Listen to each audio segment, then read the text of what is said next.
Caribbean সাগরের বুকে একটুখানি দ্বীপ, নাম কিউবা।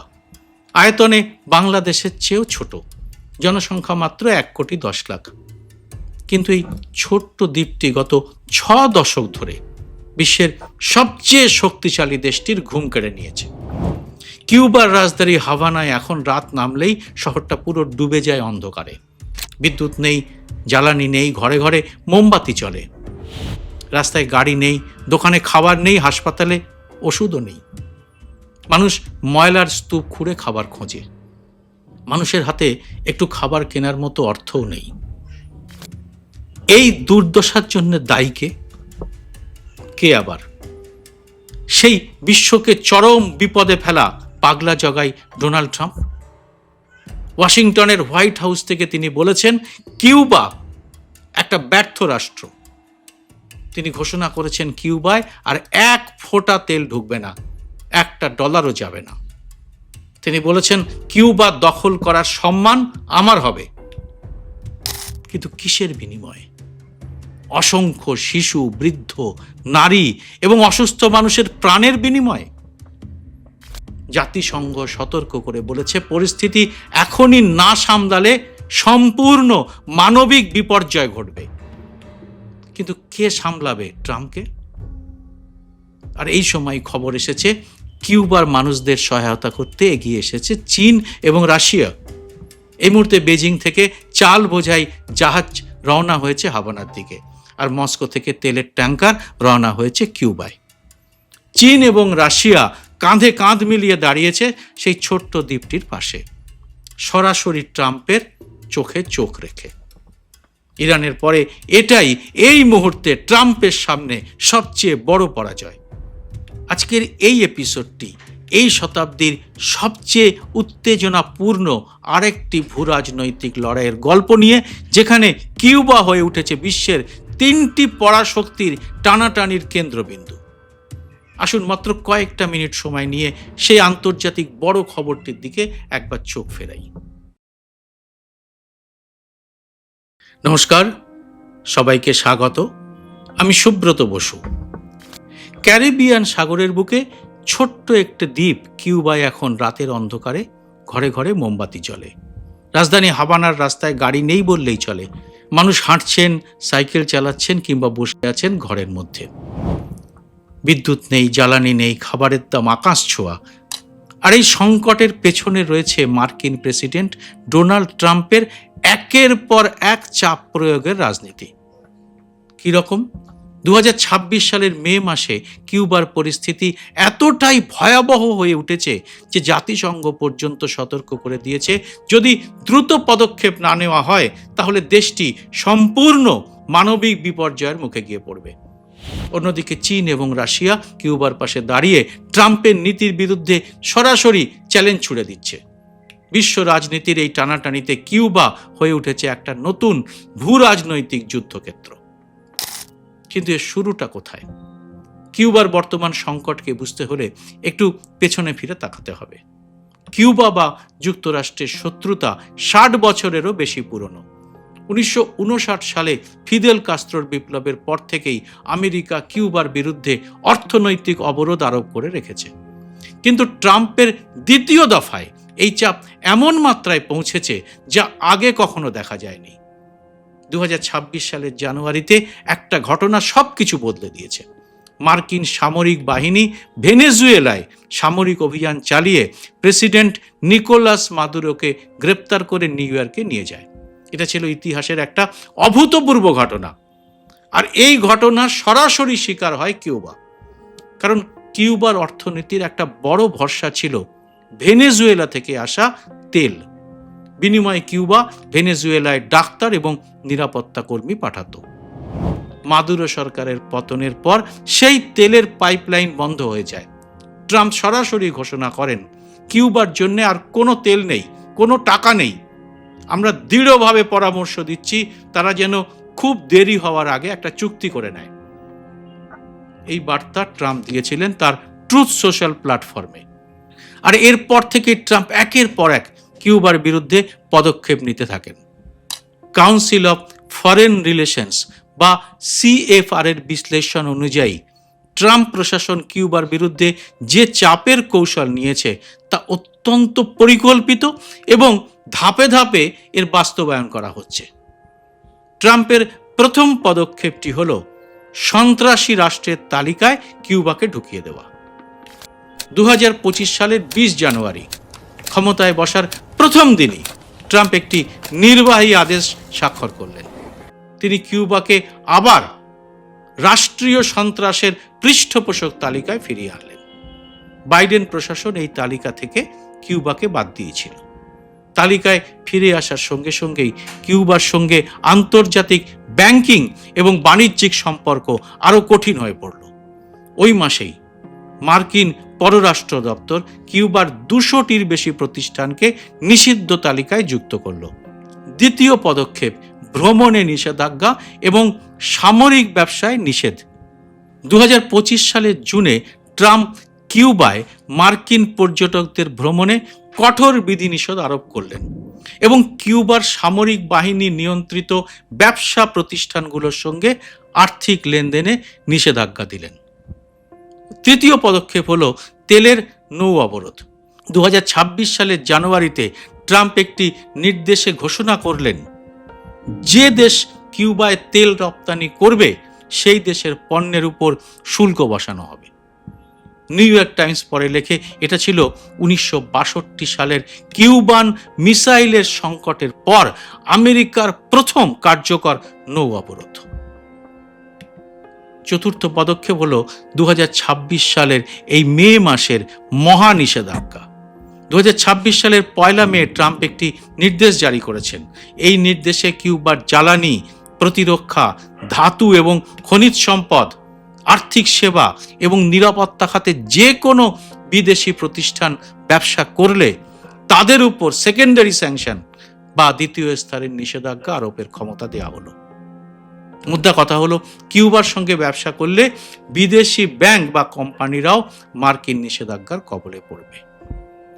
পঞ্চম পদক্ষেপ হলো রাউল কাস্ত্রোর বিরুদ্ধে মামলা। এটা হলো ট্রাম্পের সবচেয়ে নাটকীয় পদক্ষেপ। এটা হয়েছে এই মে মাসে। মার্কিন বিচার বিভাগ কিউবার প্রাক্তন প্রেসিডেন্ট এবং ফিদেল কাস্ত্রোর ভাই রাউল কাস্ত্রোর বিরুদ্ধে হত্যা এবং মার্কিন নাগরিক হত্যার ষড়যন্ত্রের অভিযোগে আনুষ্ঠানিকভাবে মামলা দায়ের করল। এই অভিযোগ মূলত 1996 সালের কিউবার যুদ্ধ বিমান দ্বারা ব্রাদার্স টু দ্য রেস্কিউ সংগঠনের 2টো বেসামরিক বিমান ভূপতিত করার ঘটনাকে কেন্দ্র করে, যেখানে 3 জন মার্কিন নাগরিক নিহত হয়েছিলেন। ভাবুন, 1996 সালের এই অভিযোগ করা হচ্ছে 30 বছর পরে। এবার আপনাদের জানাবো হাভানায় এখন কেমন আছেন সেখানকার বাসিন্দারা। এবিসি নিউজের সাম্প্রতিক প্রতিবেদনে উঠে এসেছে এক মর্মস্পর্শী চিত্র। হাভানায় কর্মরত মার্কিন সংগঠন কেয়ার কিউবা কান্ট্রির পরিচালক ভ্যালেরিও গ্রানেলো বলেছেন, মূলত হাভানা এখন একটা ভুতুড়ে শহরের মতো। মানুষ হাঁটছে কিংবা রিচার্জযোগ্য বৈদ্যুতিক যানবাহন ব্যবহার করছে, যেগুলো দিনে মাত্র 2-3 ঘন্টার বিদ্যুতেই চার্জ দেওয়া হচ্ছে, বা সবাই শুধু সাইকেল চালাচ্ছে। তিনি আরও জানান, রাজধানী হাভানায় রাস্তায় ভিক্ষুকের সংখ্যা বাড়ছে। মানুষ ময়লার স্তূপ খুঁড়ে খাবার খুঁজছেন। যানবাহনের ভাড়া 5 গুণ বেড়েছে। খাবারের দাম এতটাই বেড়ে গেছে যে বৃদ্ধ, প্রতিবন্ধী এবং দরিদ্র মানুষরা তার কিনতেই পারছেন না। ইলেকট্রনিক চয়েসের বিশ্লেষণ বলছে, কিউবা এখন তার ইতিহাসের সবচেয়ে ভয়াবহ বিদ্যুৎ সংকটের মধ্যে রয়েছে। 2024 সালের শেষ থেকে 2026 সাল পর্যন্ত দেশ জুড়ে বারবার সম্পূর্ণ বিদ্যুৎ বিপর্যয় হচ্ছে। দৈনিক 18 ঘন্টা বা তারও বেশি সময় বিদ্যুৎ থাকছে না। জ্বালানির অভাবে বিদ্যুৎ কেন্দ্রগুলো দেশের চাহিদার অর্ধেকও পূরণ করতে পারছে না। এই বিদ্যুৎ সংকটের প্রভাব এখন সর্বত্র। হাসপাতালে চিকিৎসা ব্যাহত হচ্ছে, খাদ্য সংরক্ষণ এবং প্রক্রিয়াকরণ প্রতিষ্ঠানগুলো বন্ধ, পানীয় জলের পাম্প চলছে না, যোগাযোগ ব্যবস্থা ভেঙে পড়েছে। ট্রাভেল অ্যান্ড ট্যুর ওয়ার্ল্ডের প্রতিবেদন জানাচ্ছে, কিউবা এমনকি বিমানবন্দরে জ্বালানি সরবরাহ সাময়িকভাবে বন্ধ করে দিতে বাধ্য হয়েছে। জাতিসংঘের মতে কিউবার এই সংকট মোকাবেলায় 9 কোটি 42 লক্ষ মার্কিন ডলার প্রয়োজন। এর মধ্যে $2,62,00,000 ইতিমধ্যেই সংগ্রহ করা হয়েছে, কিন্তু এখনো $6,80,00,000 ঘাটতি রয়ে গেছে। ইউএন নিউজ জানাচ্ছে, জাতিসংঘ কিউবায় সৌরশক্তির পরিকাঠামো তৈরিতে সাহায্য করার পরিকল্পনা নিয়েছে, যাতে কৃষি, সেচ, হাসপাতাল এবং স্কুলগুলো কিছুটা বিদ্যুৎ পায়। আর এই মানবিক বিপর্যয়ের মুখেও ট্রাম্প এমন কথা বলছেন যা বিশ্বের মানুষকে হতবাক করে দিচ্ছে। মার্চ মাসে হোয়াইট হাউসে সাংবাদিকদের সঙ্গে কথা বলতে গিয়ে ট্রাম্প বললেন, আমি মনে করি কিউবা তার শেষের দিকে চলেছে। আমি বিশ্বাস করি কিউবা দখল করার সম্মান আমার হবে। ভেনেজুয়েলায় মার্কিন অভিযানের পর থেকেই ট্রাম্প বলে আসছেন, এরপরে কিউবা। তিনি কিউবাকে ব্যর্থ রাষ্ট্র বলেছেন এবং দাবি করছেন কিউবার নেতারা তার সাথে চুক্তি করতে মরিয়া হয়ে আছেন। কিউবা সরকার অবশ্য বলছে তারা যুক্তরাষ্ট্রের সঙ্গে কোনো পর্যায়ে আলোচনা করবেন না। এই পরিস্থিতিতে ট্রাম্পের চাপের মুখে কিউবার জন্য সবচেয়ে বড় ত্রাণকর্তা হিসেবে এগিয়ে এসেছে চীন। প্রগ্রেসিভ ইন্টারন্যাশনালের প্রতিবেদন অনুযায়ী 2026 সালের ফেব্রুয়ারিতে চীনের পররাষ্ট্র মন্ত্রণালয়ের মুখপাত্র লিন জিয়াং সরাসরি বলেছেন, মার্কিন নিষেধাজ্ঞাগুলো অমানবিক পদক্ষেপ যা কিউবার জনগণকে তাদের অস্তিত্ব এবং উন্নয়নের অধিকার থেকে বঞ্চিত করছে। শুধু কথায় নয়, চীন কাজেও এগিয়ে এসেছে। ফ্রেন্ডস অফ সোশ্যালিস্ট চায়নার তথ্য অনুযায়ী কিউবায় 90,000 টন চাল পাঠানোর ঘোষণা করে দেওয়া হয়েছে। এপ্রিল থেকে এ পর্যন্ত 30,000 টন পৌঁছেও গেছে এবং বাকি 60,000 টনের প্রতিশ্রুতি দেওয়া হয়েছে। এই পরিমাণ চাল দিয়ে 10 লাখ মানুষকে 1 বছর খাওয়ানো সম্ভব। চীনের প্রেসিডেন্ট শি জিনপিং 8 কোটি মার্কিন ডলারের জরুরি আর্থিক সহায়তা মঞ্জুর করেছেন।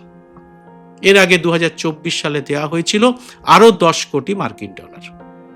চীন কিউবার পুরনো ইউটং বাসের জন্য ইঞ্জিন, টায়ার এবং ব্যাটারি পাঠিয়েছে। এতে হাভানার 100টিরও বেশি বাস আবার সড়কে নেমেছে। সৌরশক্তিতেও বড় বিনিয়োগ হচ্ছে। 2023 সালের কিউবায় চীনের সৌরশক্তি সরঞ্জাম রপ্তানি ছিল মাত্র $50 লক্ষ। 2025 সালে তা বেড়ে $11,70,00,000 পৌঁছেছে। 2028 সালের মধ্যে কিউবায় 92টি সৌর বিদ্যুৎ কেন্দ্র নির্মাণের পরিকল্পনা রয়েছে। এপ্রিল 2026-এ দুই দেশ আরও 29টি সহযোগিতা চুক্তি সই করেছে, যার মধ্যে রয়েছে ঋণ, বন্দরের পরিকাঠামো উন্নয়ন, প্রযুক্তি হস্তান্তর এবং জৈব প্রযুক্তি। আর রাশিয়া কি করছে? রাশিয়াও কিউবার পাশে দাঁড়িয়েছে, তবে অনেক রকম সীমাবদ্ধতার কারণে তাদের সমর্থন চীনের তুলনায় কিছুটা কম। পিপলস ডিসপ্যাচের তথ্য মতে ভেনেজুয়েলা থেকে তেল বন্ধ হয়ে যাওয়ার পর রাশিয়া দ্রুত কিউবাকে সহায়তার প্রতিশ্রুতি দেয়। রাশিয়ার deputy prime minister Alexander Novak জানিয়েছিলেন, মস্কো কিউবায় জ্বালানি সরবরাহের সম্ভাবনা নিয়ে আলোচনা করছে। কাউন্টার কারেন্টসের প্রতিবেদন জানাচ্ছে 2026 সালের 31শে মার্চ রাশিয়ার ট্যাঙ্কার আনাতোলি কোলোদকিন কিউবার মাতানজাস বন্দরে ভেড়ে। এই জাহাজে ছিল 1 lakh metric ton Russian Ural crude oil, মানে প্রায় 7,30,000 ব্যারেল। মার্কিন নিষেধাজ্ঞার হুমকি সত্ত্বেও এই তেলবাহী জাহাজ কিউবায় পৌঁছানো ছিল ট্রাম্প প্রশাসনের জন্য একটা বড় চ্যালেঞ্জ। কূটনৈতিকভাবেও রাশিয়া কিউবার পক্ষে সরব হয়েছে। রাশিয়ার পররাষ্ট্র মন্ত্রণালয় এবং কিউবার রাশিয়ান দূতাবাস উভয়ই বিবৃতি দিয়ে এই দেশের কৌশলগত জোটের কথা আবার নিশ্চিত করেছে। এবার আসবো কিউবা নিয়ে বিশ্বের প্রতিক্রিয়ায়। কিউবার সংকটকে কেন্দ্র করে আন্তর্জাতিক সম্প্রদায় এখন দ্বিধাবিভক্ত। মেক্সিকো এবং ব্রাজিল কিউবার পক্ষে অবস্থান নিয়েছে। স্পেনও মার্কিন নীতির সমালোচনা করেছে। কানাডা কিউবায় খাদ্য সহায়তার কথা ঘোষণা করেছে। অন্যদিকে আমেরিকার মিত্র দেশগুলোর একটা বড় অংশ মুখে তাদের সমর্থন করলেও কার্যত কিউবার পক্ষে তেমন কিছু করছে না। এর কারণটা সহজ, মার্কিন স্যাংশনের ভয়ে বিদেশি ব্যবসায়িক প্রতিষ্ঠানগুলো কিউবায় ব্যবসা করতে সাহস পাচ্ছে না। তাহলে কিউবার ভবিষ্যৎ কি? এটাই এই সময়ের সব থেকে বড় প্রশ্ন। আর প্রশ্ন, বিশ্ব ব্যবস্থায় শক্তিশালী কোনো রাষ্ট্র কি দুর্বলকে এভাবে পীড়ন করতে পারে? আর তারা যখন তা করছে, তখন বাকি বিশ্ব কি চুপ করে তা দেখবে? জবাব দেবেন আপনারা কমেন্ট বক্সে। জয় হিন্দ, সত্যমেব জয়তে।